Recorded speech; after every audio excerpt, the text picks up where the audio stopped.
എന്താ പറയുക എന്ന് പറഞ്ഞൊരു റീല്, അതാണ് ആദ്യമായിട്ട് ഞങ്ങൾ ചെയ്തത്.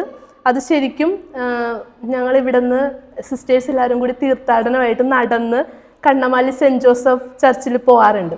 അപ്പം അങ്ങനെ ഞങ്ങൾ പോയപ്പോഴത്തേക്കും ആ ഒരു സ്നാക്സ് കഴിക്കുന്ന ടൈമിൽ ഞങ്ങൾ എല്ലാവരും കൂടി ഇങ്ങനെ ഇരുന്ന് സംസാരിച്ചിരുന്നപ്പോൾ അങ്ങനെ നമുക്കൊരു റീൽ ചെയ്യാം എന്ന് പറഞ്ഞ് അങ്ങനെ ചെയ്തതാണ്. പക്ഷെ അത് ഇത്രയും അങ്ങോട്ട് ആൾക്കാർ സ്വീകരിക്കുമെന്നുള്ളത് നമുക്കറിയില്ലായിരുന്നു. 1 2 3 4 എന്താ പറയാ എന്താ ഇപ്പ ചെയ്യാ കൃപയെന്നല്ലാതെ